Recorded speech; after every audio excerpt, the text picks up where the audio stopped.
തമിഴ്നാടിന്റെ കൃഷി ഉത്സവമായ തൈപ്പൊങ്കലിന് നാളെ തുടക്കം. പൊങ്കൽ ആഘോഷങ്ങൾക്കായി അതിർത്തി ഗ്രാമങ്ങളും ഒരുങ്ങിക്കഴിഞ്ഞു. മകരം 1-ന് തുടങ്ങുന്ന ഉത്സവം 5 ദിവസം നീളും. കാർഷിക വിളവെടുപ്പിന്റെയും സമൃദ്ധിയുടെയും കാലമാണ് തൈപ്പൊങ്കൽ. മകരം 1-ന് ഉദയസൂര്യനെ നോക്കി മുറ്റത്ത് കൂട്ടിയ അടുപ്പിൽ മൺപാത്രത്തിൽ വെള്ളവും പാലുമൊഴിച്ച് അത് തിളച്ചു വീഴുന്നതിനെയാണ് പൊങ്കൽ എന്ന് പറയുന്നത്. നല്ല വിളവിന് സഹായിച്ച ഭൂമി, സൂര്യൻ, അധ്വാനത്തിന് സഹായമായ കാള, പശുക്കൾ എന്നിവയോട് നന്ദി അറിയിക്കുന്നതും പൊങ്കലിന്റെ ഐതിഹ്യത്തിൽ പെടുന്നു. വിളയിച്ചെടുത്ത നെല്ലിൽ പൊങ്കാലയിട്ട് അടുത്ത വർഷവും കാർഷിക സമൃദ്ധി ഉണ്ടാക്കണമെന്ന പ്രാർത്ഥനയോടെ സൂര്യ നമസ്കാരം ചെയ്യുന്നത് ഉത്സവത്തിന്റെ ഭാഗമാണ്. 2-ാം ദിവസം തൊഴുത്തും കാളകളെയും അലങ്കരിച്ച് തൊഴുത്തിന്റെ മുറ്റത്ത് പൊങ്കാലയിടും. 3-ാം ദിവസം വീടുകളിൽ കാണും പൊങ്കൽ.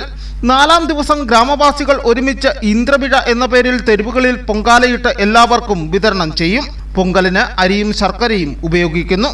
കരിമ്പ്, മഞ്ഞൾ, മറ്റ് ധാന്യങ്ങൾ എന്നിവ വച്ചാണ് പൂജകൾ നടത്തുന്നത്. തമിഴ്നാട്ടിൽ ദേശീയോത്സവമായി ആഘോഷിക്കുന്ന തൈപ്പൊങ്കൽ ഉത്സവം കേരളത്തിന്റെ അതിർത്തി ഗ്രാമങ്ങളിലും ആഘോഷിക്കും. തമിഴർ ഏറെയുള്ള ഇടുക്കി, പാലക്കാട്, തിരുവനന്തപുരം ജില്ലകളിലാണ് പൊങ്കൽ ആഘോഷിക്കുന്നത്.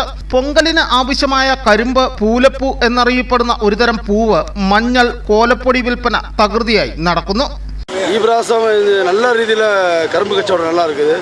തമിഴ്നാട്ടിൽ ചിന്നമനൂർ ഭാഗത്തുനിന്ന് കയറ്റിക്കൊണ്ട് വന്ന സാധനമാണ് മൊത്തം. തമിഴ്നാട്ടിൽ കിട്ടത്തുള്ളൂ, ഇവിടെ കിട്ടാൻ പാടില്ല.